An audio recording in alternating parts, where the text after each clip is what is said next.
A city of 30,000 people thrived in the heart of a barren desert. This is not a fantasy, but a historical reality repeated across our world. The greatest mystery of ancient urban life lies not in towering temples, but in answering a simple, brutal question. How do you build a metropolis where water almost never falls from the sky? The answer unlocks a hidden chapter of human genius, revealing how civilizations from Petra to the American Southwest engineered their survival against impossible odds. By the end, you will understand the invisible blueprints that turned deserts into gardens and see the staggering cleverness hidden beneath the sand. We will uncover subterranean rivers carved through bedrock and decipher stone tablets that governed a precious economy of drops. How did they transform a landscape of scarcity into one of abundance? And what crucial lesson have we forgotten in our modern world? What does it truly mean to conquer a place without destroying it? The desert is a master of deception. Its challenge is far more complex than a simple absence of rain. To understand the genius of the cities that rose here, we must first appreciate the full, brutal symphony of obstacles their builders faced. Rainfall, when it did come, was not a gentle blessing but a violent, unpredictable event. Torrential downpours would roar through dry riverbeds called wadis in devastating flash floods, eroding the land and washing away any fragile topsoil before vanishing almost as quickly as they arrived. The real enemy, however, was the sun. Scorching heat created a relentless cycle of evaporation, pulling precious moisture directly from the soil and from the surfaces of any exposed water. What little water you could capture would disappear into the dry air if you did not act swiftly and cleverly. Then there was the earth itself. Desert soil is often poor, sandy, or salty, lacking the rich nutrients found in river valleys. It could not simply be watered and expected to bloom.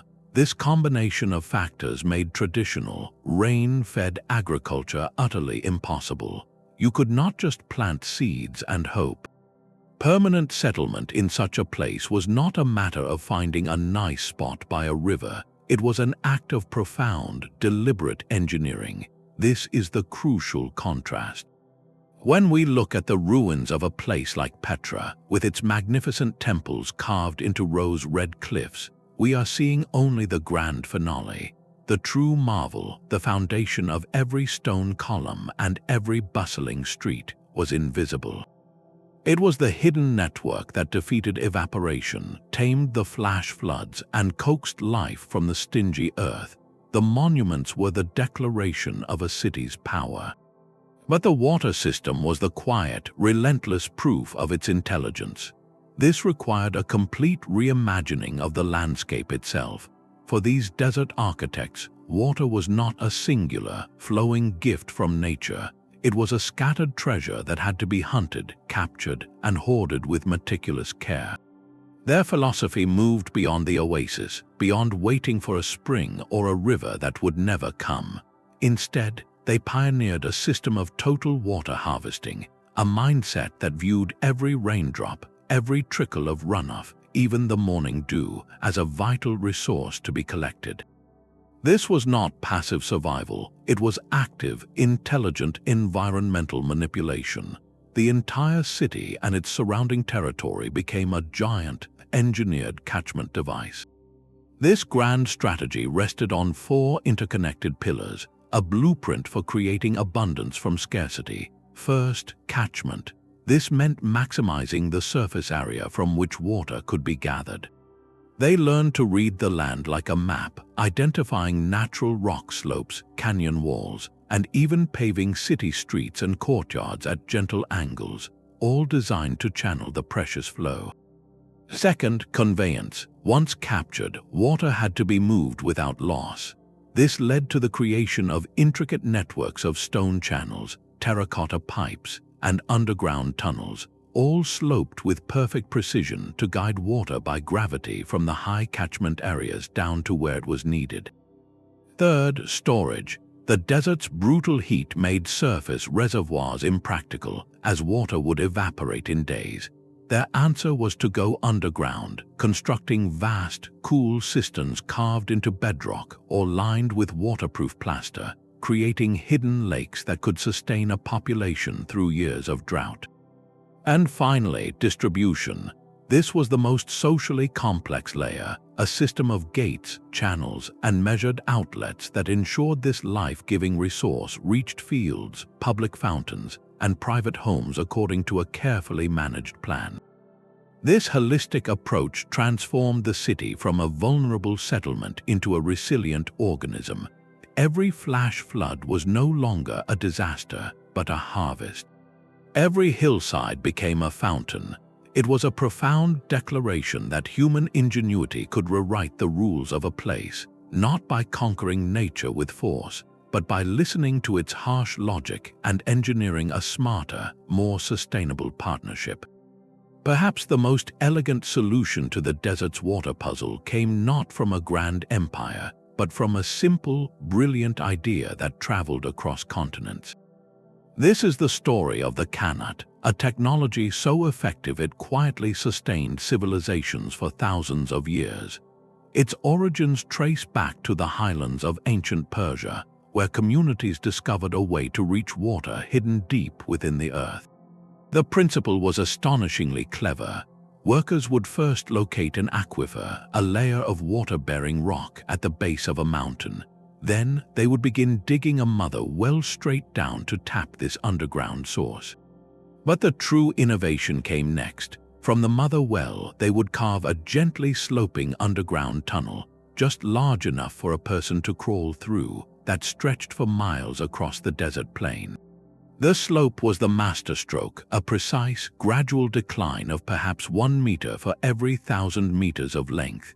This allowed the water to flow steadily by gravity alone, with no need for pumps or external power. At regular intervals, vertical shafts were dug from the surface down to the tunnel. These served a dual purpose. They provided vital airflow for the workers who maintained the tunnel, and they allowed for the removal of excavated soil, creating the distinctive lines of circular mounds that still dot the landscapes of Iran and Oman today, like stitches holding the earth together. The genius of the Qanat was in its profound efficiency. By moving the water underground, it was completely shielded from the relentless desert sun, eliminating almost all evaporation. The earth itself acted as a natural filter, so the water that emerged at the tunnel's end was clean, cool, and ready to drink. This end point where the tunnel met the open air was called the Majar, the place of appearance. Here, the water would bubble into a communal pool or stream, creating an instant oasis. Around this life-giving outlet, agriculture would flourish. Orchards of date palms and pomegranates could grow, and settlements would naturally cluster, all fed by this artificial subterranean river. The system transformed entire regions. The great Persian capital of Persepolis, with its immense terraces and palaces, was almost certainly sustained by a network of qanats tapping the distant mountain aquifers. The technology did not stay in Persia. It spread along trade routes and through conquest, adopted and perfected across the Middle East, into North Africa, where they are known as Foggara, and as far east as Central Asia and even the deserts of Western China. Each qanat was a monumental communal project, requiring generations of knowledge to site, dig, and maintain. It was a testament to a society's long-term thinking, a patient investment in a future they might not live to see, all for the silent, constant gift of water flowing in the dark. Yet for all its brilliance, the qanat had one fundamental requirement: a mountain aquifer to tap. What if your city was built not on a plain, but within the sheer walls of a deep, arid canyon where underground sources were out of reach? This was the staggering challenge faced by the builders of Petra. Their solution was not to find hidden water, but to master water in its most terrifying and fleeting form, the flash flood. In the canyon of Petra, rain might fall only a handful of times each year, but when it did, it arrived with apocalyptic force. Dry riverbeds or wadis would explode into raging torrents in mere minutes, capable of scouring the canyon floor and destroying anything in their path. The Nabateans saw this not as a curse but as an opportunity. They engineered the entire canyon to become a massive, intricate water harvesting machine, turning destruction into their sole, reliable supply. Their first line of defense was a network of diversion dams and walls, strategically placed high in the side canyons. These structures did not try to stop the flood, an impossible task. Instead, they gently redirected the furious flow, splitting the water into manageable channels that fed into a main conduit running along the canyon's edge. This was the genius of slowing the water down. By reducing its speed, they prevented erosion and allowed silt to settle out, keeping their channels clear and their storage clean. The captured water was then guided through a sophisticated system of terracotta pipelines. These pipes, fitted together with bitumen seals to prevent leaks, ran along carved ledges and even through tunnels in the rock, gravity feeding the water down into the heart of the city. And here lies the most critical part of the system: storage. Petra is riddled with over 200 cisterns, vast chambers carved directly into the solid sandstone cliffs. These were not simple holes. They were engineered with waterproof plaster linings, settling tanks to filter debris, and carefully designed access points. Some were monumental, capable of holding over 1 million liters of water each. This meant that a single, violent afternoon storm could fill reservoirs that would sustain the city's 30,000 inhabitants for months. The water was then distributed through a civic network. It fed public fountains where travelers could drink, supplied the lavish garden pools of the wealthy, and irrigated terraced fields on the plateau above. This hydraulic mastery was the true source of Petra's legendary wealth. By controlling the desert's most volatile resource, the Nabateans did not just survive, they thrived. They created an oasis of stability in the canyon, which made them the indispensable middlemen of the regional incense trade. Caravans crossing the harsh desert would pay a premium to stop at a city where water was guaranteed, where both people and camels could refresh. Petra's magnificent tombs and temples are the monuments of its prosperity, but every one of those stones was paid for by the quiet, relentless flow of water through terracotta pipes, a flow engineered from chaos itself. The true scale of Petra's ambition is measured in kilometers of carved stone and clay. While the cisterns were the city's hidden heart, the distribution network was its vital circulatory system, a labyrinth of channels and pipelines that carried life into every corner of the urban core. The most critical artery of all was the Siq conduit. The Siq is the famous, narrow sandstone canyon that serves as the dramatic entrance to Petra, its walls towering hundreds of feet overhead.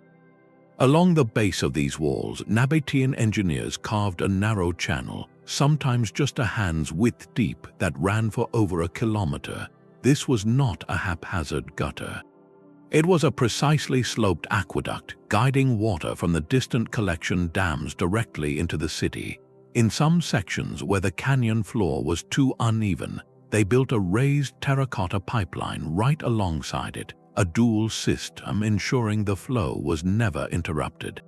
This engineering feat meant that even before a traveler saw the city's splendor, they were walking alongside proof of its mastery. The water from the Siq fed into a larger, branching network. Main channels lined with waterproof plaster ran beneath paved streets, smaller terracotta pipes carefully sealed, then branched off to supply different districts. This system serviced the entire social spectrum of Petra. It fed public fountains and basins where any resident or weary caravan driver could drink and wash. It supplied water to the modest homes of artisans and traders, but its most astonishing application was in the service of luxury and power. the water was piped directly to the monumental tombs themselves, including the iconic treasury. Archaeologists have found evidence of sophisticated plumbing within these facades. The water was used to feed elegant garden courtyards laid out in front of the tombs, creating shaded, green spaces of vines and fruit trees in the stark canyon. It likely supplied small pools and even interior channels for aesthetic and cooling effects. This was the ultimate display of control. The Nabatean elite did not just build massive monuments to impress. They used their command of water to create a microclimate of abundance around them, a literal oasis of privilege.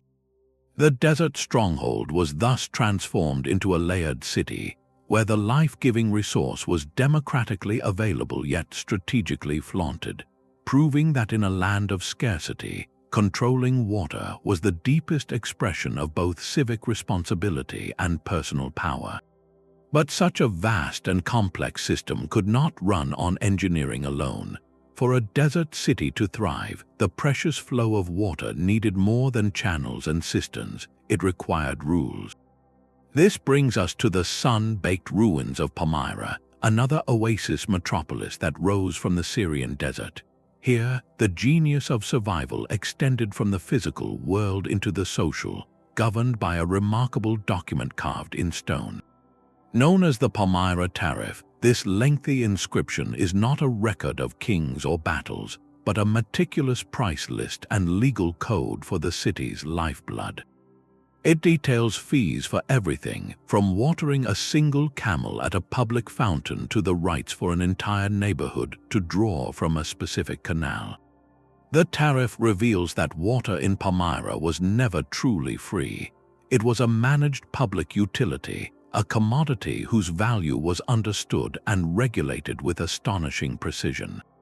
This stone tablet was the key to sustainability. It prevented conflict by clearly defining who could use what and for how long. It funded the system's maintenance, as the collected fees paid for the laborers who cleaned the channels and repaired the cisterns. It even structured the city's growth, as new districts would have their water rights formally established and added to the code.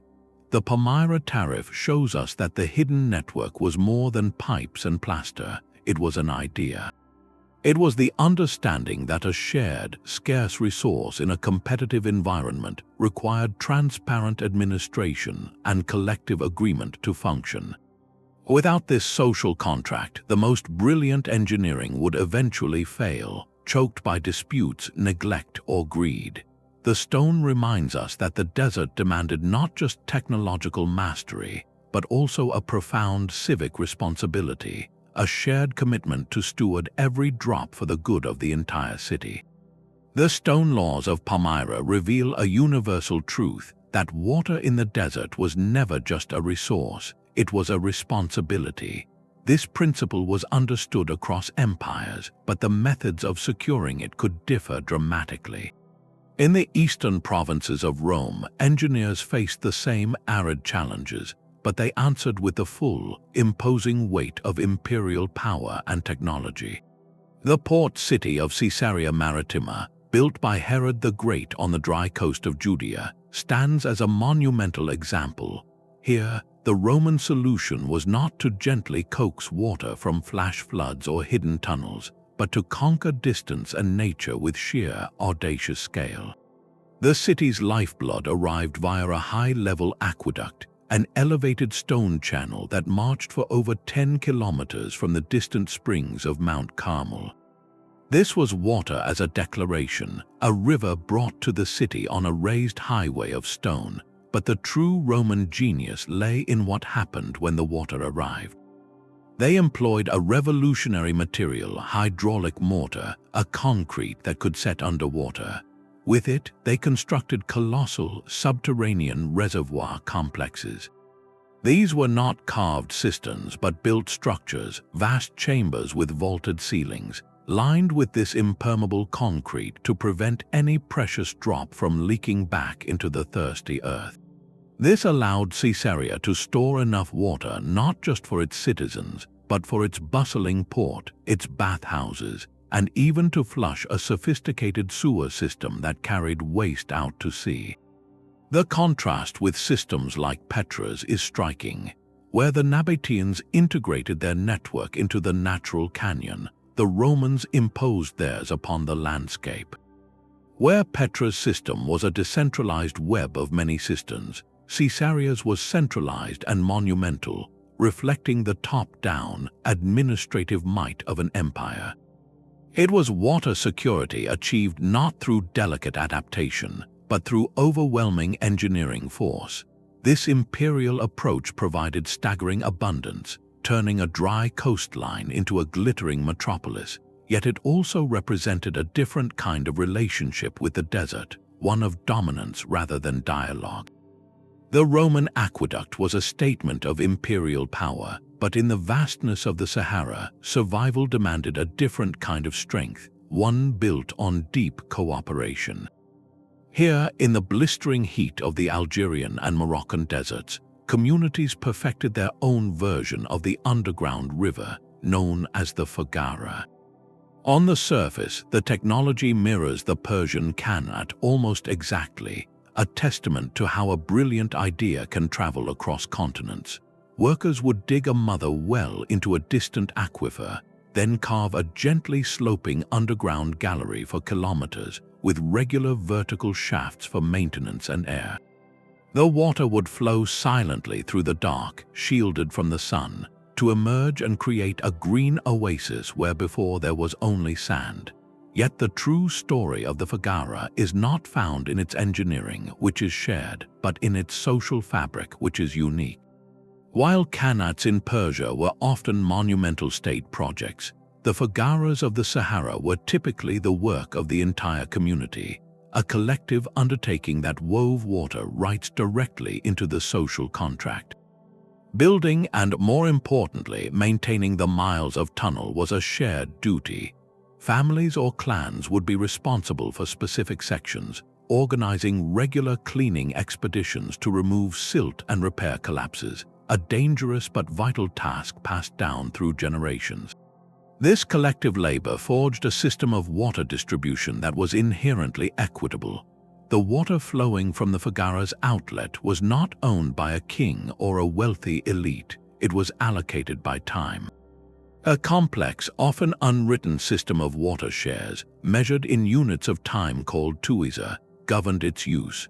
A farmer might have the right to channel the entire flow to his date palm grove for 1 hour every week, his slot dictated by a sundial or a carefully monitored water clock.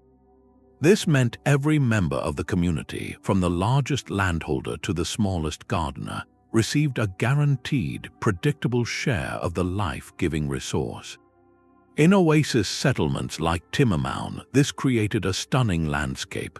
The Foggara water would feed a primary basin, and from there, a meticulously maintained network of smaller channels, called seguias, would branch out like veins, each turn and gate corresponding to someone's allotted time. The sound of moving water was the rhythm of daily life, and the careful observation of the sharing schedule was a cornerstone of social trust. The Foggara did more than irrigate crops, it irrigated society itself, cultivating a culture of mutual dependence and meticulous fairness in the face of a landscape that offered no second chances. It was a technology that understood a profound truth, that in the desert, the most vital infrastructure is not the tunnel in the ground, but the agreement between the people above it. Across the world, the same principles of desert survival emerged independently, proving that necessity is a universal teacher. In the high, arid plateaus of what is now the southwestern United States, the ancestral Puebloans faced a water crisis defined not by flash floods, but by scarcity in its purest form. Their homeland received less than 10 inches of rain a year, delivered in unreliable summer monsoons and sparse winter snows. There were no mountain aquifers to tap for qanats, no great canyons to harness for massive runoff. Here, every single drop counted, and their conservation methods became an art form of exquisite precision. They became masters of the micro-catchment. On the sweeping mesas, they built low stone walls called check dams across the paths of seasonal runoff. These were not dams to create reservoirs, but to slow the water's flow, allowing it to seep into the soil rather than vanish downstream. Behind each small wall, silt would accumulate, creating a pocket of fertile, moist earth perfect for planting corn, beans, and squash. They sculpted the land itself into terraced fields like giant staircases on hillsides, each level capturing runoff from the one above and preventing precious topsoil from being washed away. Perhaps their most ingenious technique was the gravel mulch garden. They would cover the soil around their plants with a layer of small stones. This simple layer acted as a shield, drastically reducing evaporation from the hot sun and suppressing weeds that would compete for the minimal moisture. The gravel also absorbed heat during the day and released it at night, creating a slightly warmer microclimate that extended the short growing season. Every element of their world was designed to capture, hold, and conserve. Their very settlement patterns were a direct reflection of this hydrological intelligence. While we often marvel at the dramatic cliff dwellings of places like Mesa Verde, built into sheer sandstone alcoves, their location was not chosen for defense alone. These alcoves were natural collectors of water. Rain and snowmelt would seep through the porous sandstone cliff above, then drip along the harder layers until it emerged as a spring or a constant seep within the shelter of the alcove itself. The people were literally building their homes around the water source. In the vast, orderly expanse of Chaco Canyon, the great houses were positioned in relation to intricate systems of canals and diversion channels that captured water from the surrounding mesa tops during rare storms. Their entire civilization, from the grandest Great Kiva to the humblest field, was an expression of a single, unifying understanding that to live with the desert, you must think like the desert, patiently collecting what little it gives and wasting nothing. The principles of water mastery reached their most elegant form not in vast tunnels, but in a quiet, geometric pattern etched across a windswept plain. Far from the hot deserts of the Middle East, on the cold, high-altitude plateaus of the Andes, the Tiwanaku civilization faced a different kind of harshness. Here, near the shores of Lake Titicaca, over 3,800 meters above sea level, the air is thin, the nights are freezing, and the growing season is brutally short. Rainfall is scarce and frost can strike at any time, killing young crops overnight.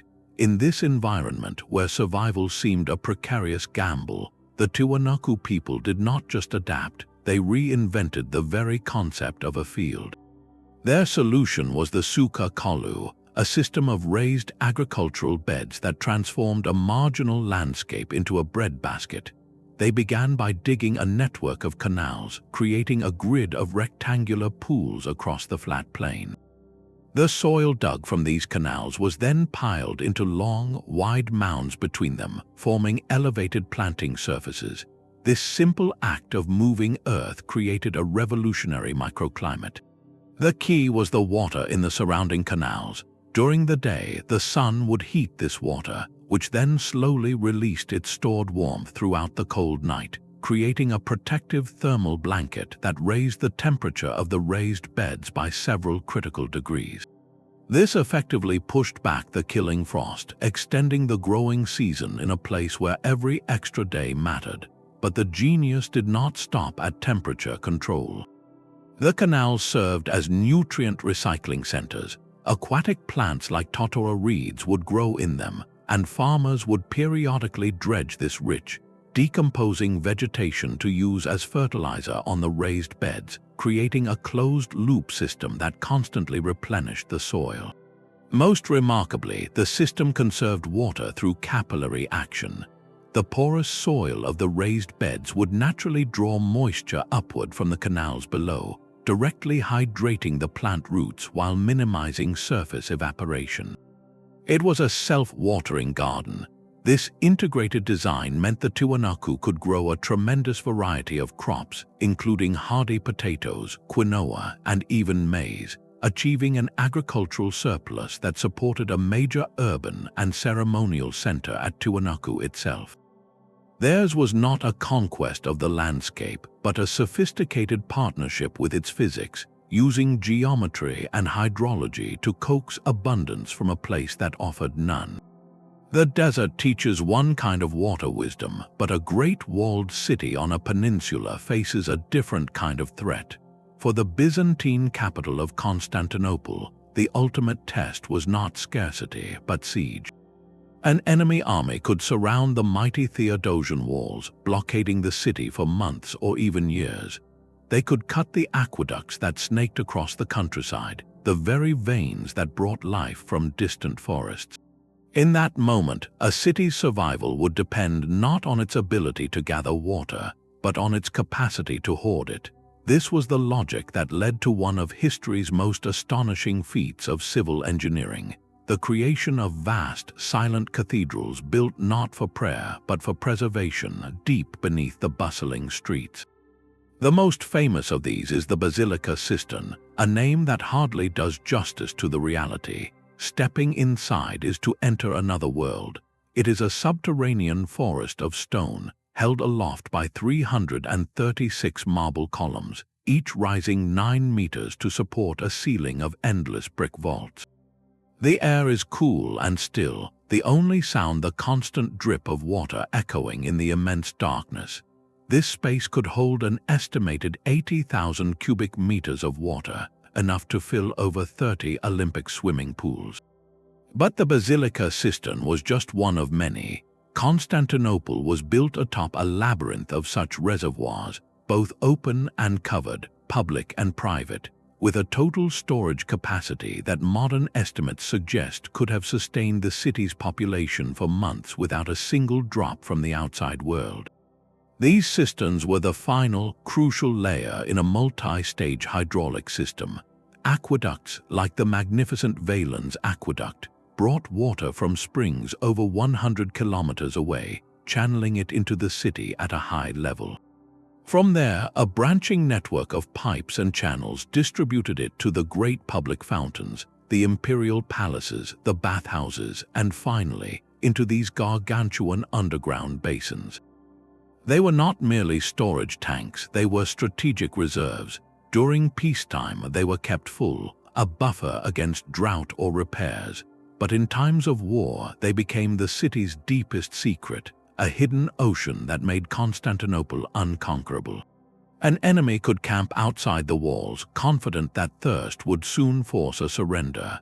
What they could not see was that below their feet, the city was drinking from its own private sea, a reserve so vast it turned a siege from a death sentence into a waiting game. This engineering foresight was a critical factor in the city's legendary endurance, allowing it to withstand over 20 major sieges across its 1,000-year history. The cisterns transformed water from a flowing resource into a static asset, a stockpile of security. They represent the ultimate evolution of the desert principle, the idea that survival depends on what you have saved for the hardest day. In Constantinople, they did not just store water, they stored time itself, buying the city the precious months needed for a fleet to arrive, for an ally to march, or for an enemy's patience to finally break.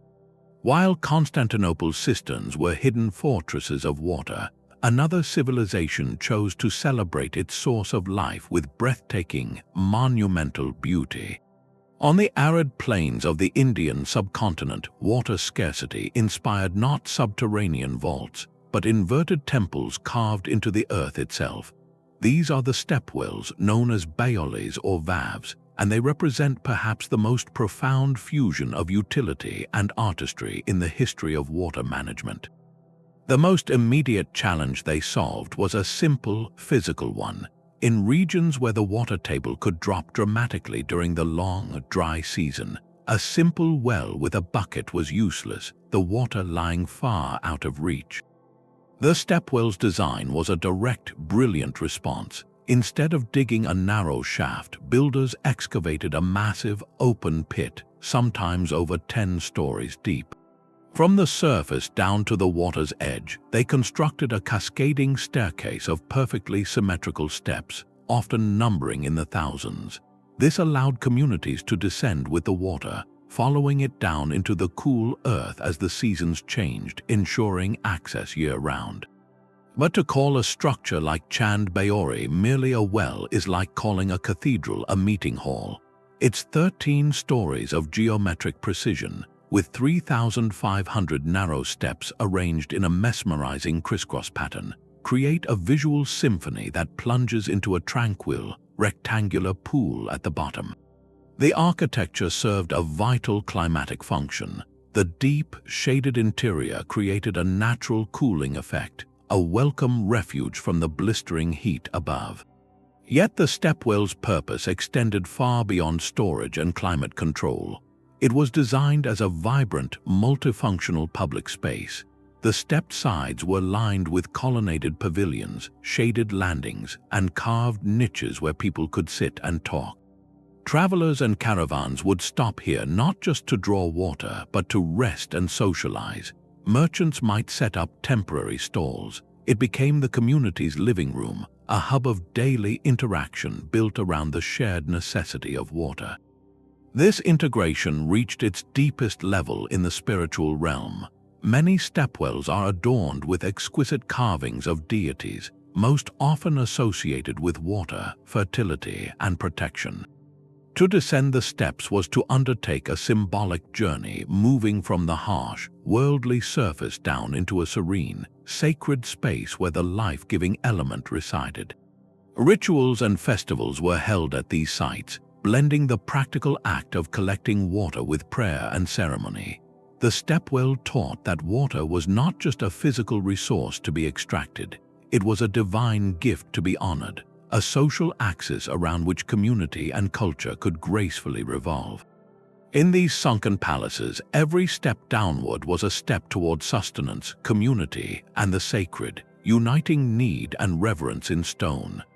The journey of the underground river did not end in Persia or the Sahara. It flowed eastward along the ancient Silk Road, finding a new home in one of the most punishing landscapes on Earth. In the Xinjiang region of western China lies the Turpan Depression, a vast, sunken basin that holds a stark title. It is one of the hottest and driest places in the country. Summer temperatures routinely soar past 40 degrees Celsius, and annual rainfall can be less than 20 millimeters, a mere whisper of moisture. Yet, improbably, this blistering basin is a lush, green oasis famous for its vineyards, producing some of China's sweetest grapes and raisins. This miracle is powered by an ancient engine hidden entirely from view, a sprawling network of tunnels known as the Kores.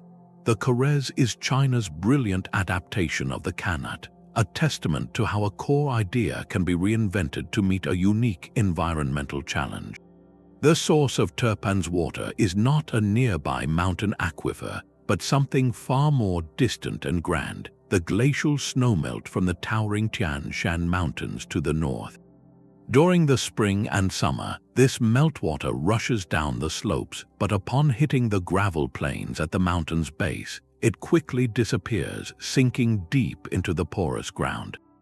Centuries ago, engineers observed this phenomenon and devised a way to capture it. They began digging mother wells, some over 100 meters deep, into these alluvial fans to intercept the submerged flow. From there, they constructed the gently sloping underground galleries, sometimes stretching for over 30 kilometers, to guide the water by gravity down into the heart of the depression. The construction of a single Kores was a generational endeavor, a communal project demanding precise surveying, immense labor, and specialized knowledge passed from master to apprentice. The vertical access shafts, marked by rings of excavated earth, create a striking pattern on the barren landscape, like a dotted line drawn by a giant connecting the mountains to the fields. This hidden infrastructure completely transformed human possibility in the region. Where the Kores Channel emerged at the surface, settlements blossomed. The water was first used for drinking and daily life, then channeled through open canals to irrigate fields. The constant, cool flow from underground proved perfect for cultivating grapevines, which were trained over trellises to create shaded corridors beneath which other crops could grow, a method that maximized the use of both water and land. The qanats did more than provide water. It created a stable, temperate microclimate in the midst of the desert heat, allowing the oasis of Turpan to become a vital hub on the Silk Road, a place where caravans could rest and resupply. Today, while modern wells have replaced many of them, over 1,000 qanats tunnels remain, a living museum of hydrological genius. Their profound cultural and historical significance is recognized globally, with the Turpan qanats water system designated as a UNESCO World Heritage Site. It stands as a monument not to conquest but to patience, a reminder that the most enduring way to thrive in a harsh land is to work quietly with its hidden rhythms, bringing life to the surface one carefully engineered drop at a time. Yet even the most ingenious system is only as strong as the culture that maintains it. This truth became starkly clear as the knowledge of desert hydraulics, honed over millennia in the Old World, embarked on a perilous voyage across the Atlantic.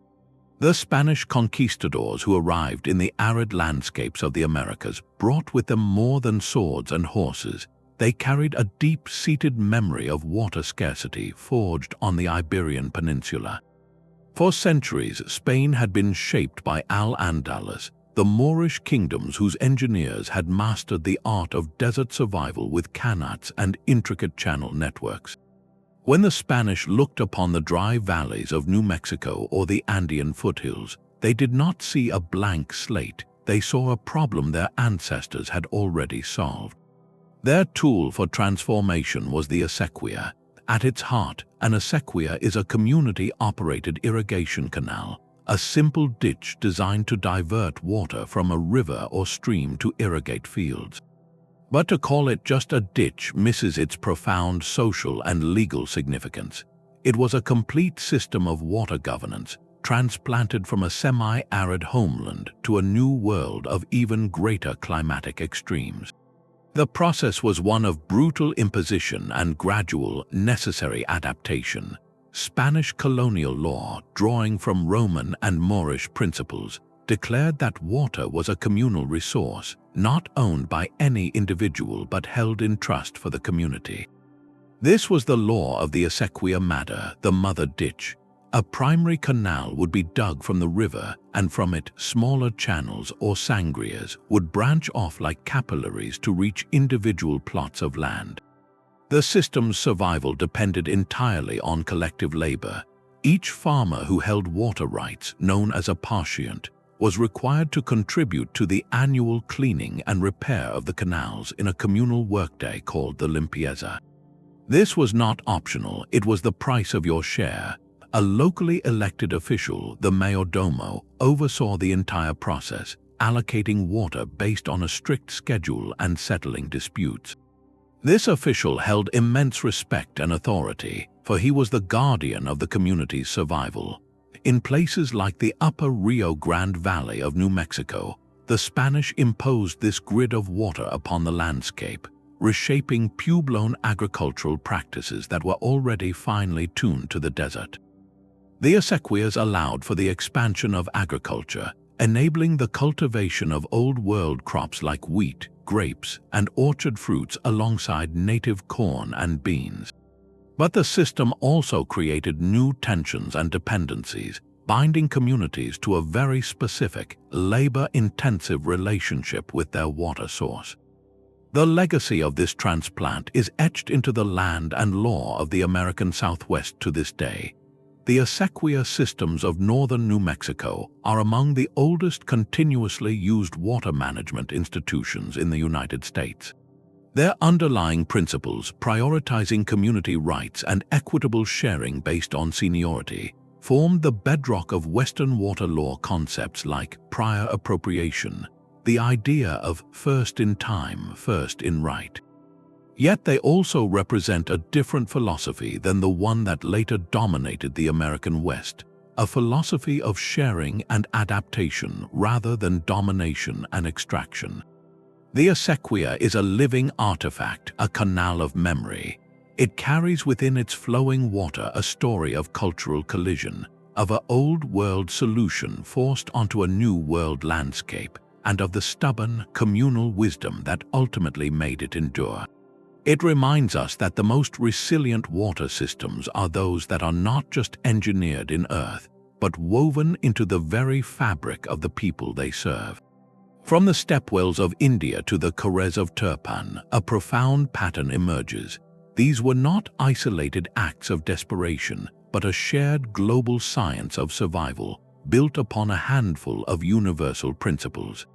The first and most fundamental was the mastery of gravity. Every successful system, from the Qanat's gentle slope to Petra's cliffside channels, relied on moving water without any external power. Engineers became meticulous surveyors, calculating minute gradients over vast distances to let nature's simplest force do the work. This gravity-fed design was not just efficient, it was resilient, requiring no fuel, no complex machinery, just perfect, patient geometry.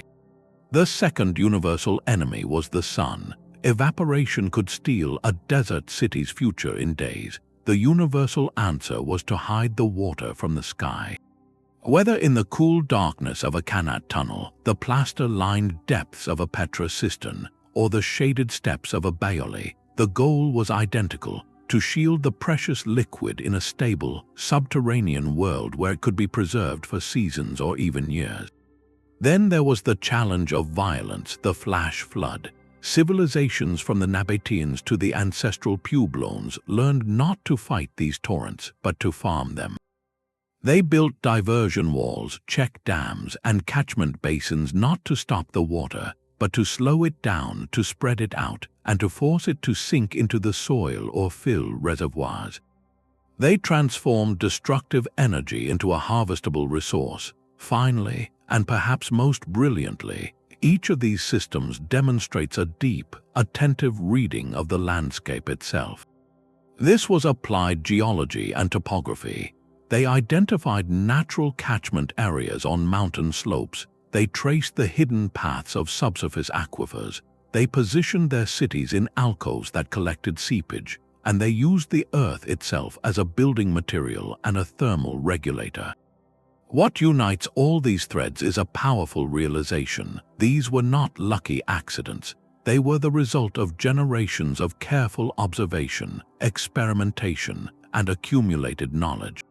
It was a true applied science, passed down from master to apprentice, a slow, collaborative dialogue with a harsh environment that asked one relentless question: how does this place work, and how can we work with it? A water system is not just a network of stone and earth, it is a contract written in labor. The silent tunnels and hidden cisterns we admire today were born from an immense collective human effort, a truth that brings us to the most vital component of any desert city, its people. For these systems to exist at all required a staggering level of coordinated labor, far beyond what a few individuals or even a single family could muster. Consider the Qanat. Digging a single tunnel, often kilometers long through unstable earth, was a generational project. It demanded not just strong backs but a specialized, sacred knowledge. This was the domain of the Mukani, the Qanat diggers. These were not mere laborers but highly skilled engineers of the underground. Their expertise was passed from father to son, a guarded craft that understood how to read the land for aquifers, calculate the perfect, gentle slope by starlight and simple tools, and brace tunnels against collapse. Their work was dangerous, conducted in cramped, dark, and oxygen-poor conditions, yet it was honored, for they were quite literally the finders of life. This specialization reveals a critical truth. The water system created and required a stable social hierarchy. There had to be organizers, surveyors, diggers, and maintainers, each with a defined role.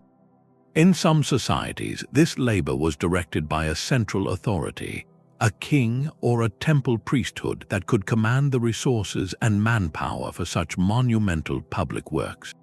The great cisterns of Petra or the aqueducts of Rome speak to this top-down power. But in other places, like the foggaras of the Sahara, The system was the very glue that formed a cooperative social structure. Here, the labor was shared communally. Each family maintained their section of the tunnel, and their water rights were directly tied to that contribution. This created a society built on mutual dependence and enforced fairness, where shirking your maintenance duty meant risking the survival of your neighbors and ultimately yourself.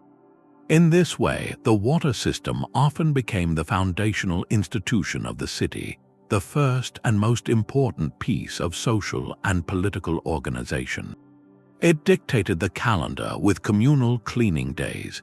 It created authority figures like the mayor domo of the Acequias or the water judges of ancient Yemen, who settled disputes based on customary law. The management of water shaped property rights, influenced religious practices dedicated to water deities, and even determined settlement patterns, clustering homes around shared fountains or distribution points. The physical network was the skeleton of the city, but the social organization it demanded was the beating heart. To lose the shared knowledge, the cooperative spirit, or the governing rules was to doom the engineering itself. A silted qanat or a broken aqueduct was a technical failure, but a society that forgot how to maintain them, or that fractured into conflict over their bounty, had suffered a far deeper collapse. The greatest mystery these ruins hold may not be how they were built, but how they were sustained for so long by the intricate human engine of shared purpose. Even the most brilliant engineering carries a hidden fragility. For all their sophistication, these water systems existed in a delicate, three-way balance between human ingenuity, the stability of the environment, and the continuity of the society they supported.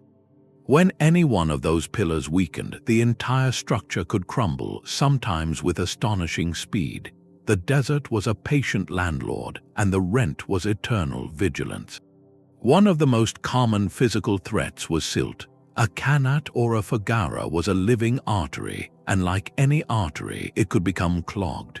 A single major earthquake could shift the geology, collapsing tunnels or diverting the subterranean water source entirely.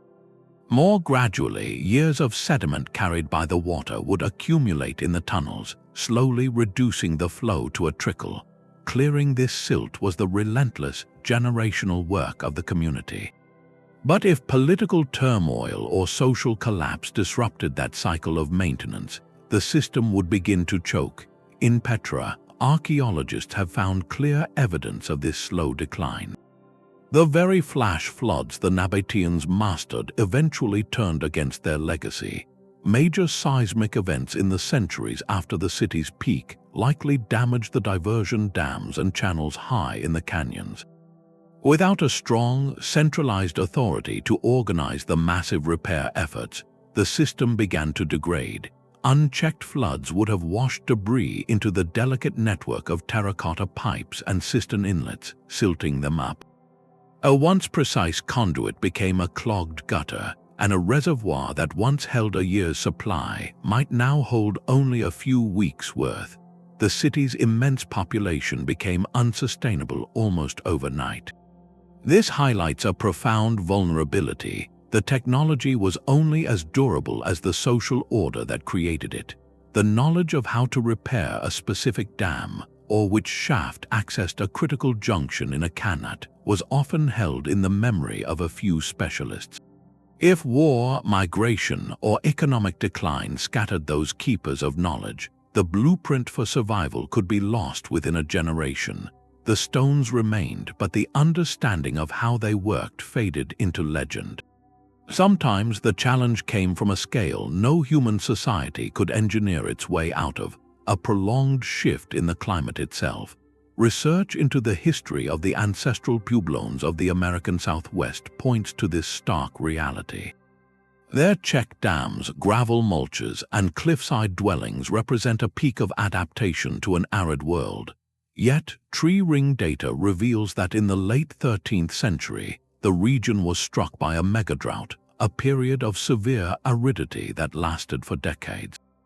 This was not a single bad year, but a relentless, multi-generational drying trend. Their meticulous systems were designed for variability, for capturing the good years to survive the bad ones. But when the bad years stretched on and on, the buffer disappeared. The seeps in the cliff alcoves dried up. The runoff captured by check dams became so minimal it could not support crops. Faced with a fundamental, long-term reduction in the water budget, their entire way of life, however ingeniously crafted, reached its limit. The choice became stark: adapt or move. Many communities chose the latter, migrating to areas with more reliable water sources, leaving their magnificent stone cities silent. Their departure was not a failure of technology, but a testament to its limits in the face of a changing planet.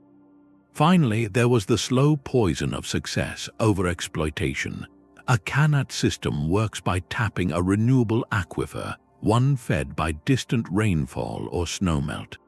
But if the population drawing from it grows too large, or if the recharge rate of the aquifer slows due to a drier climate, the balance breaks. The water table drops, and the mother well at the head of the system no longer reaches the source.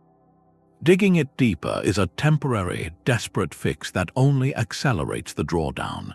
In some cases, this overuse could turn the land against itself, drawing salts to the surface through irrigation and gradually poisoning the soil that had been so carefully nurtured.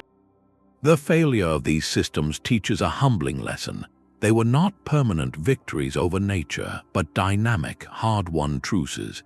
They required not just initial genius, but perpetual care, social cohesion, and a respectful understanding of the limits of the resource.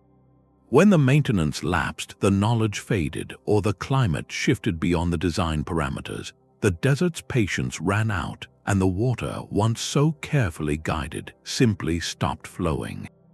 For centuries, the full scale of this ancient genius was lost, buried beneath sand and legend.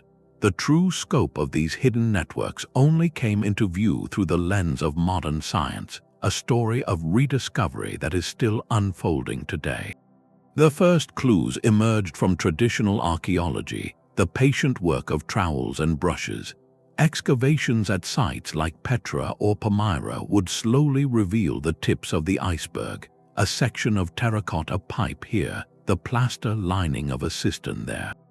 By carefully following these fragments, archaeologists could begin to map the visible parts of the system, piecing together how water moved through a city's streets. But this ground-level view had severe limits. It was like trying to understand a forest by studying a single tree, unable to see the vast, interconnected ecosystem. The revolution arrived from the sky and from beneath our feet, through remote sensing technologies that allow us to see the invisible. Satellite imagery has been a game changer. By analyzing subtle variations in soil moisture and vegetation health, scientists can detect the ghostly outlines of ancient river courses that vanished millennia ago, or trace the paths of long-filled canals across a desert plain. These spectral signatures reveal the grand plan, showing how entire landscapes were engineered for water capture. Then there is LiDAR, a technology that uses laser pulses from an aircraft to create a precise, three-dimensional map of the ground surface. Its power is its ability to strip away obstructions. In places like the jungles of Mesoamerica or the overgrown foothills of the Andes, LiDAR has revealed vast networks of canals and raised fields hidden for centuries beneath dense tree canopies, rewriting our understanding of agricultural capacity in those regions. But perhaps the most direct tool for finding these hidden rivers is ground-penetrating radar. By sending radar waves into the earth and measuring their reflections, this technology acts like an X-ray for the soil. It can locate the precise path of a buried qanat tunnel, map the outline of a subterranean reservoir, or find the foundation of a forgotten diversion dam, all without moving a single grain of sand. Together, these tools have transformed our perspective. We are no longer just studying ruins, we are diagnosing a lost circulatory system. We can now see the ancient world not as a collection of isolated monuments, but as a living, breathing organism engineered for survival, its veins and arteries laid bare by light, lasers, and radio waves. This technological resurrection forces us to ask a new and urgent question. What profound wisdom did these master builders understand about living within limits, a wisdom our modern world has largely forgotten? These ancient blueprints are not relics, they are a mirror. The very water crises gripping cities from Phoenix to Cape Town today echo the same brutal constraints that Petra and Turpan once faced: scarcity, evaporation, and unpredictable supply. Our modern response has often been to overpower the problem with immense energy and engineering, building massive dams, drilling deeper wells, and constructing sprawling desalination plants that turn seawater into freshwater at a staggering financial and environmental cost. Yet, as these contemporary systems strain under growing populations and a changing climate, a quiet revolution is looking backward for inspiration, re-examining those ancient principles not as history, but as a viable future. The concept of rainwater harvesting, perfected by the Nabateans who viewed every cliff face as a catchment, is being rediscovered. Modern architects and urban planners are now designing buildings and even entire neighborhoods to capture rainfall from rooftops and paved surfaces, storing it in cisterns for non-potable uses like irrigation and toilet flushing, significantly reducing demand on centralized supplies. Similarly, the ancient practice of managed aquifer recharge, akin to the slow, deliberate feeding of a qanat source, is gaining traction. Instead of letting precious stormwater rush into the sea or overwhelm sewers, cities are creating infiltration basins and permeable landscapes that allow water to seep back into the ground, replenishing underground stores for future droughts. Perhaps the most elegant lesson is in distribution. Our modern water systems rely overwhelmingly on pumps, moving water uphill against gravity at enormous energy expense. The ancient world's insistence on gravity-fed networks, from the Andean Suca Kolu to the Roman aqueducts, presents a paradigm of elegant efficiency. New ecological restoration projects and sustainable agriculture are revisiting this idea, designing landscapes to move water by contour and slope, not by wattage. These are not calls to abandon technology, but to refine it with wisdom. The ancient systems stand as profound case studies in long-term adaptation. They succeeded not by battling natural cycles, but by integrating with them, by slowing water down, hiding it away, and sharing it fairly. In an era of mega-droughts and aquifer depletion, their legacy offers a crucial question: are we managing water as a commodity to be extracted, or as a cycle to be carefully joined? A partnership with the planet that sustained civilizations for millennia and might just hold the key to sustaining our own. This persistent image of the desert city as a lucky accident is a myth that obscures the truth. We envision a lone traveler stumbling upon a miraculous spring, a shimmering pool in the endless sand, and a settlement blooming around it as if by magic. This romantic idea of the isolated oasis is compelling, but it is fundamentally wrong. It reduces some of humanity's greatest engineering achievements to mere geographical fortune. The reality is far more intentional. These cities were not happy accidents. They were deliberate, calculated creations, the product of a hard-won hydrological mastery. Their founders did not wander the desert hoping to get lucky. They were master surveyors of an invisible landscape. They chose their locations not despite the harshness of the desert, but because of specific, exploitable water-gathering opportunities that only a trained eye could see. Think of it this way: a master jeweler does not see a rough stone as a random rock. They see the precise angle to cut to release the gem within. The builders of Petra saw the canyon walls not as barren cliffs, but as perfect catchment surfaces for flash floods. The engineers of the Carrez saw the gravel plain at the mountain's base not as a wasteland, but as a giant sponge holding a hidden river. The location was the first and most critical piece of the design. It was a strategic decision based on a deep understanding of hydrology, geology, and climate. A natural spring might be the starting point, but it was never the finish line. The spring was merely a single tool in a much larger toolkit. The true city was built upon the system that amplified that spring, that captured 100 other sources, and that stored enough water to survive when the spring itself ran dry. This shifts our entire perspective. These were not settlements that happened to have water. They were hydrological machines that happened to have houses, temples, and markets built within them. The water came first. The civilization was the magnificent, logical outcome of securing it.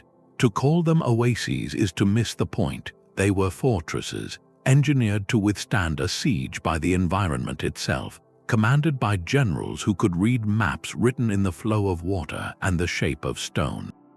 The contrast between two ancient systems reveals a deeper truth about water and power. In the vast, sun-scorched expanse of the Sahara, the Foggara was a masterpiece of community. Its underground galleries, stretching for kilometers, were not built by royal decree, but by the collective labor of families and clans who knew their survival was inextricably linked. The system's genius was its social architecture. Water rights were tied directly to maintenance, a share of the flow earned through the sweat of clearing silt from a tunnel section. Distribution was governed by time, measured in careful units, ensuring every farmer received an equitable turn. This created a society of mutual dependence, where the failure of one to uphold their duty risked the well-being of all. The Foggara was resilient because it was decentralized and deeply personal, its logic woven into the daily rhythms and social bonds of the oasis. It prioritized fairness and long-term stability over explosive growth, a patient conversation with the desert. Now picture the might of Rome.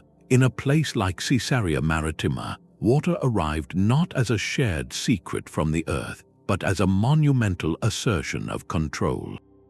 The high-level aqueduct was a linear conquest, a river forced to run atop a stone highway for over 10 kilometers.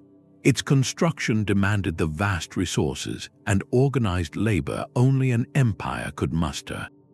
This water fed immense vaulted reservoirs built with hydraulic concrete, a technological marvel that allowed storage on a staggering scale. The Roman system was centralized, top-down, and awe-inspiring in its output. It could supply not just a city, but a bustling port, lavish bathhouses, and efficient sewers, enabling a density and a level of urban luxury the desert had never seen. It represented scale, order, and the power to reshape geography to human will. The trade-off between these two philosophies is profound. The community-based Foggara offered remarkable resilience. Its knowledge was distributed, not held by a single authority. If one section was damaged, the local group responsible could repair it. The system encouraged conservation because every user had a direct stake in its preservation. However, it had limits to its scale. It could not easily service a metropolis of hundreds of thousands. The Roman aqueduct, by contrast, achieved breathtaking scale and could support a colossal, complex urban engine. But this came with vulnerability. Its resilience was brittle. It was a single, massive artery. A siege that cut the aqueduct, an earthquake that shattered its arches, or a political collapse that ended maintenance could cripple the entire city at once. The knowledge to repair it was concentrated, not communal. When the central authority faltered, the system often faltered with it. There was no single right answer, only different answers to the same brutal question. The choice between a web of foggaras and a single aqueduct was a reflection of a society's soul. Did it trust in the strength of many hands and shared responsibility, or in the commanding vision of a unified state? One built resilience through interconnection and mutual care, the other built power through concentration and monumental works. Both were brilliant, both sustained life against impossible odds. And both teach us that the architecture of water is never neutral. It is always a blueprint of the culture that dreams it into being. The long-term survival of these desert cities was a high-stakes negotiation with the sky. Modern research into ancient climates or paleoclimatology reveals a crucial layer to their story. Many of these civilizations did not emerge in a random, unchanging desert. They often rose during what scientists call climatic optimums, slightly wetter and more stable periods that provided a precious, if still modest, baseline of rainfall. Think of it as a narrow window of opportunity, a slightly kinder version of the harsh landscape. The genius of their engineering was not that it created water from nothing, but that it built a fortress of resilience around this fragile bounty. Their systems were designed to capture every possible drop from these relatively good years, storing surpluses in vast underground banks to survive the inevitable dry spells that were a normal part of the desert's rhythm.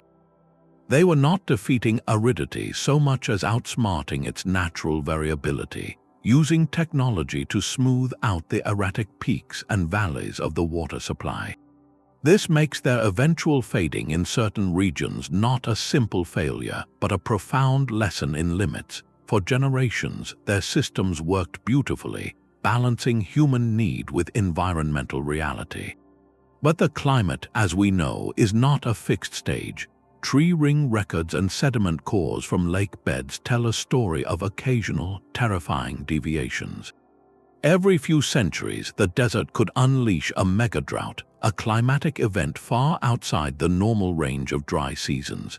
These were not mere droughts. They were decades-long sieges where the rains failed almost completely, where the aquifers feeding the qanats were not recharged, where the flash floods that filled Petra's cisterns simply never came.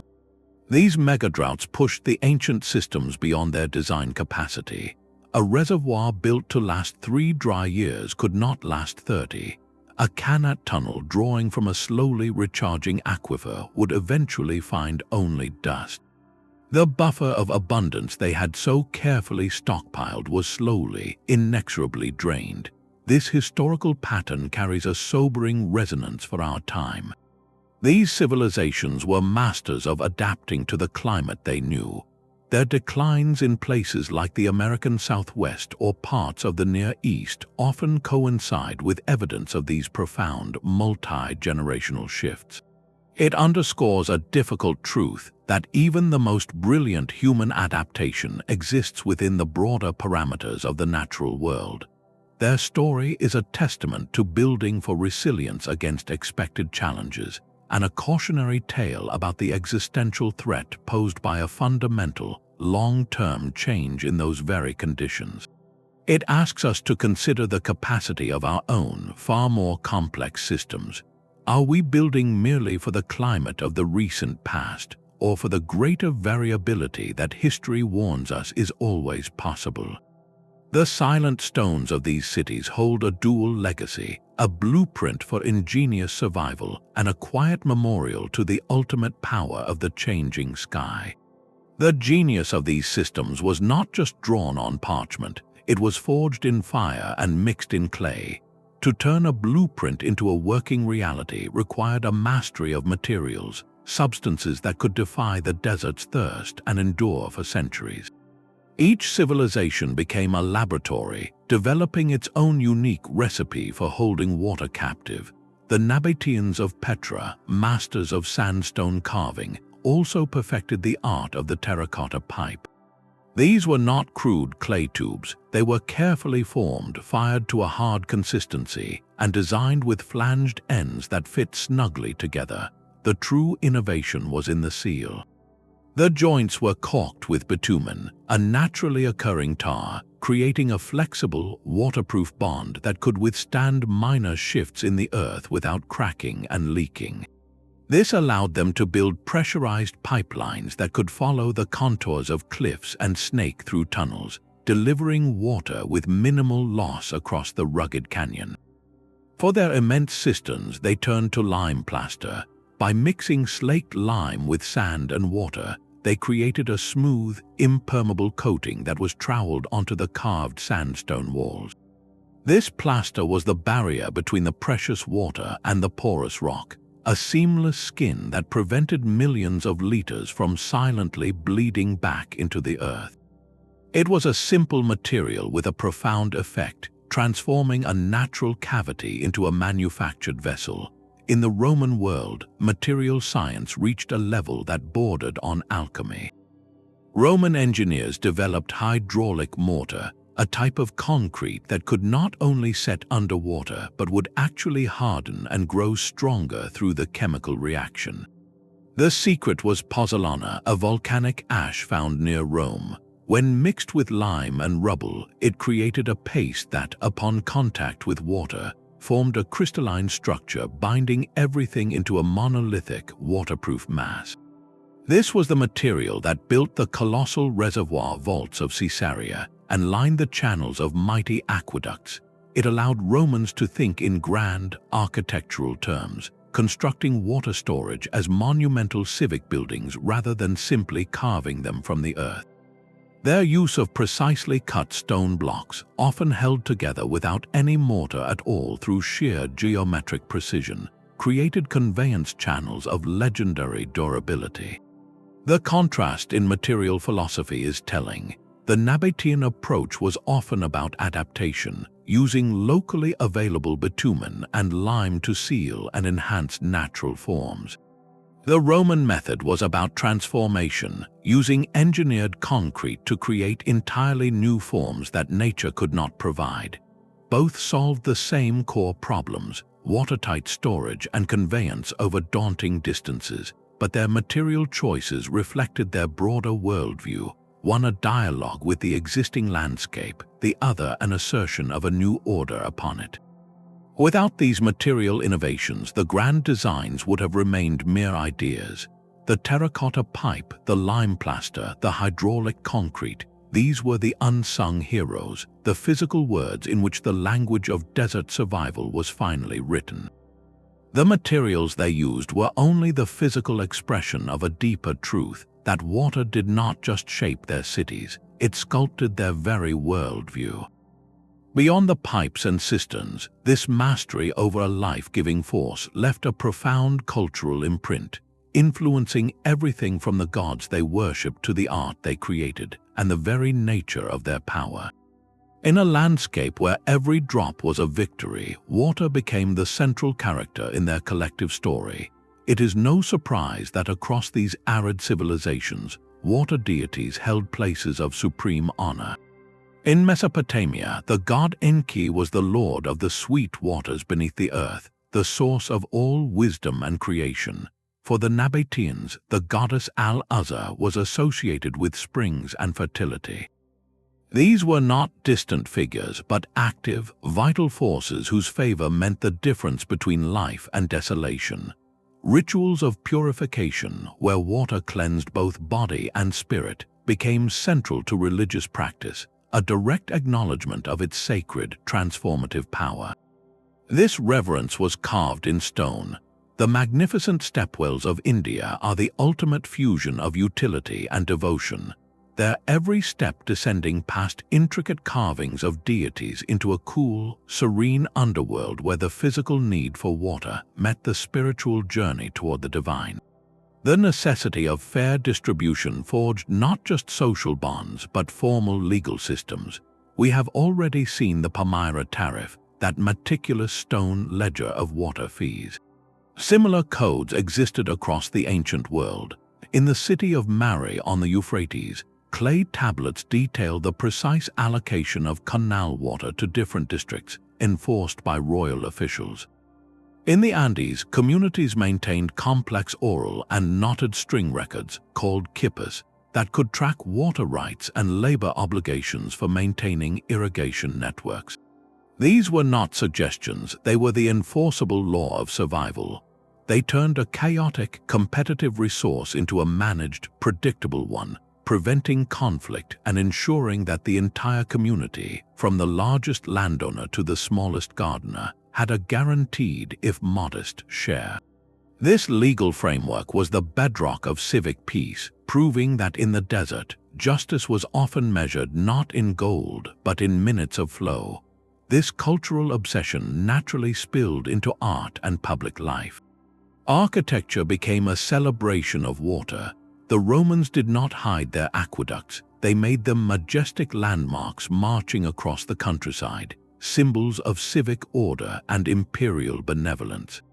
At their terminus in the city, the water would cascade into magnificent public fountains or nymphea, adorned with statues and mosaics. These were not merely decorative, they were daily, visible proof of the city's prosperity and engineering triumph. Every citizen gathering to collect water or simply to enjoy the sight and sound of it was participating in a ritual of civic pride. In the arid palaces of Moorish Spain, the quiet, channeled murmur of water through courtyard gardens was an essential element of design, a sensory luxury that defined paradise in a hot land. The artistry was in the experience, making the presence of controlled water itself the highest form of beauty and comfort. Ultimately, control of water became inextricably linked with political power and legitimacy. The ruler was not just a warrior or a priest, but the ultimate guarantor of the water supply. In ancient Egypt, the pharaoh's most sacred duty was to maintain the harmony of the Nile's flood, the literal source of the kingdom's existence. Inscriptions boast of kings digging new canals and restoring neglected ones, acts framed as pious duties to the gods and profound services to the people. A king who could ensure water security was a king who could ensure stability, prosperity, and his own right to rule. Conversely, a drought or a failed water system was often seen as a sign of divine displeasure with the ruler, a collapse of the cosmic order he was sworn to uphold. This created a powerful feedback loop. The monumental water projects required a strong central authority to organize, but their successful operation then reinforced that authority, legitimizing the ruler as the indispensable provider of life itself. The grandest temple or tallest statue was a statement of power, but a functioning aqueduct or a clean, reliable public fountain was the daily, practical proof of it. The cultural legacy of these systems reminds us that technology is never neutral. The way a society captures, shares, and celebrates its most vital resource becomes a mirror, reflecting its deepest values, its notions of justice, its artistic soul, and the very contract between the governed and those who lead. Yet the very ingenuity that preserved these cities for millennia now faces threats their builders could never have envisioned. These ancient water systems are not just historical curiosities. They are fragile, non-renewable records of human adaptation, and they are vanishing before our eyes. One of the most pervasive dangers is the quiet pressure of the modern world itself. As cities expand, the ancient channels and catchment areas that once fed desert metropoles are often paved over, built upon, or simply forgotten, severed from the hydrological logic that gave them purpose. More insidiously, modern technology poses a direct threat to these ancient lifelines. The deep, mechanically drilled wells that supply contemporary farms and towns can drain the very same aquifers that fed qanats and foggaras for centuries. When the water table drops due to overuse, the mother wells of these ancient systems run dry, silencing underground rivers that flowed for generations. The delicate balance is broken not by malice, but by a disconnect between the scale of ancient sustainability and the demands of the present. Even the well-intentioned footfall of admiration brings risk. Unmanaged tourism can erode ancient stone channels and cistern linings, wearing away the physical fabric of history one visitor at a time. These are slow, accumulating losses, a fading of knowledge etched in stone and earth. In some tragic cases, the loss is sudden and violent. The deliberate damage to the ancient oasis city of Palmyra during recent conflicts stands as a stark, heartbreaking example. While the monumental arches and temples captured global attention, the damage also extended to the less visible but equally vital hydraulic infrastructure that made the city's existence possible. Such acts erase more than beautiful stones. they sever a direct link to a community's understanding of how to live within their environment, a library of practical wisdom burned in an instant. These systems are not relics we can simply rebuild if they are gone. Each one represents a unique conversation between a specific culture and a specific landscape, a solution tailored through generations of trial and observation. Once that physical record is destroyed, the nuanced knowledge it contains, the precise slope of a channel, the location of a hidden spring, the social rules for sharing the flow, disappears with it. They are the ultimate non-renewable resource, not of water, but of human ingenuity. Protecting them is not merely an act of preserving the past, but of safeguarding a vital archive of solutions for our own future on an increasingly thirsty planet. The true monuments of these cities were never the grand facades. Their lasting triumph was one of hidden intelligence, a victory of the unseen over the impossible. For every towering temple that awed a visitor, there existed 100 meters of quiet channel, a cistern carved in darkness, a tunnel breathing cool air into the deep earth. These were the structures that truly defined civilization in the desert, the silent, patient architecture of survival. They teach us that the human drive to reshape a hostile environment is one of our oldest and most defining stories, not through domination, but through a profound and attentive collaboration with the world's hidden logic. The legacy of these systems is not locked in the past. It speaks directly to our present challenges in resource management, reminding us that the most precious commodities demand not just technology, but transparent rules and a culture of collective care.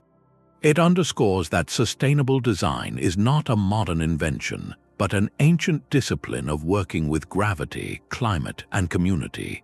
When we walk through the ruins of Petra or stand beside a stepwell's geometric descent, we are trained to look past the obvious spectacle. We learn to search for the ghost of the system, the subtle slope of a street designed to channel rain, the capped opening to a reservoir, the distant line of access shafts stitched across a plain. This shift in perspective changes everything. It asks us to consider our own world with the same critical eye. What are the hidden systems that sustain our cities today? The networks of energy, data, and water flowing beneath our streets. How are we building them, and what will they say about our values, our foresight, and our own dialogue with the planet when future generations look back? The desert cities whisper that our greatest achievements may not be what we build to impress the sky, but what we weave beneath the surface to ensure life continues.